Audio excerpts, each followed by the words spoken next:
এখন রইল আমরা অনেকে গীবত করি, একজন ভাইয়ের গীবত করি।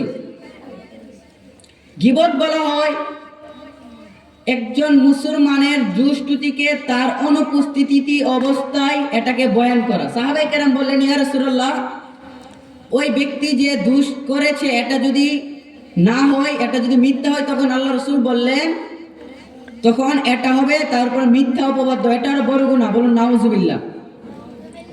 গীবতের ব্যাপারে এত এত রিওয়ায়াত এসেছে যে আল্লাহ রাসূল সাল্লাল্লাহু আলাইহি সাল্লাম আবু দাউদ শরীফের হাদিসের মধ্যে বলেন, আমি যখন মেরাজে গিয়েছিলাম তখন এক দলকে দেখতে পাই যে তাদের নখগুলো তামার হয়ে গিয়েছে।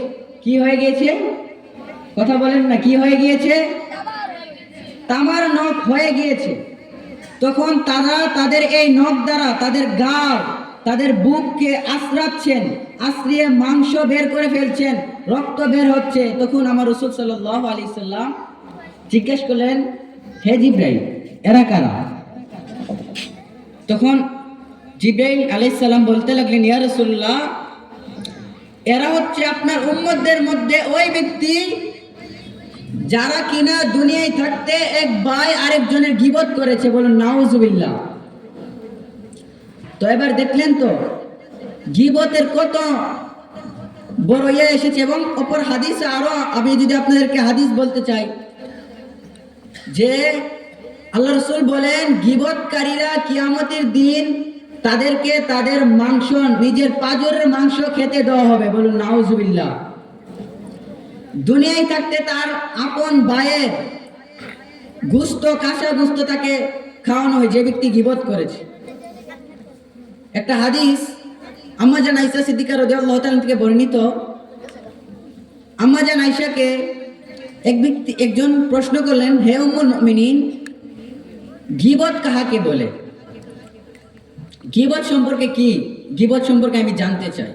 তখন আম্মা জান আয়েশা সিদ্দিকা রাদিয়াল্লাহু তাআলা আনহা তিনি বর্ণনা করলেন যে আমি একবার জুমার দিন ফজরের পরে আল্লাহ রাসূল যখন মসজিদের মধ্যে যাচ্ছিল, তখন আমি একজন আসহাবে সুফফা এদের সাথে আমি গীবতে লিপ্ত হয়েছিলাম। তারা গীবত করেছিল, আমি শুনতে লিপ্ত হয়েছিলাম, এবং একজন সাহাবী, একজন মহিলার নামে আমরা গীবত করছিলাম।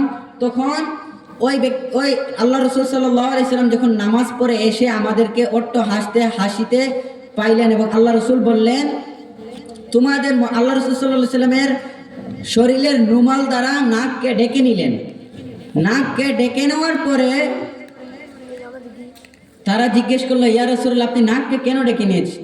বলতে লাগলেন, তোমাদের মুখের মধ্যে আমি রক্ত দেখতে পাচ্ছি, মাংসর চিহ্ন দেখতে পাচ্ছি। তখন বললেন, ইয়া রাসূলুল্লাহ, আমরা তো কোনো মাংস খাই নাই। তখন আল্লাহ রাসূল বলতে লাগলেন, তোমরা অমুক অমুক ব্যক্তির গীবত করেছো। বললেন, তোমরা বমি করে কুলি করে মুখকে ধুয়ে আবার ফ্রেশ হয়ে আসো।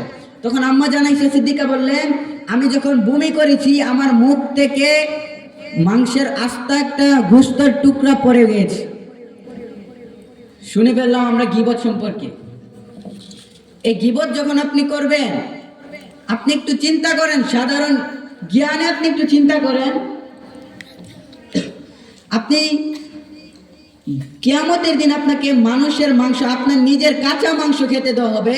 আপনি একটু চিন্তা করেন, ঘরের মধ্যে যখন আপনার স্ত্রী, আপনার বিবি যখন আপনার জন্য তরকারি রান্না করে, গোশত একটু সিদ্ধ কম হয়ে গিয়েছে, তার মধ্যে একটু লবণ কম হয়ে গিয়েছে, আপনি খাইতে পারেন না, কিন্তু কিয়ামতের দিন আপনার পাঁজর থেকে কেটে আপনাকে গোশত দেওয়া হবে, ওইটা আপনি কিভাবে খাবেন? আপনি একটু চিন্তা করেন।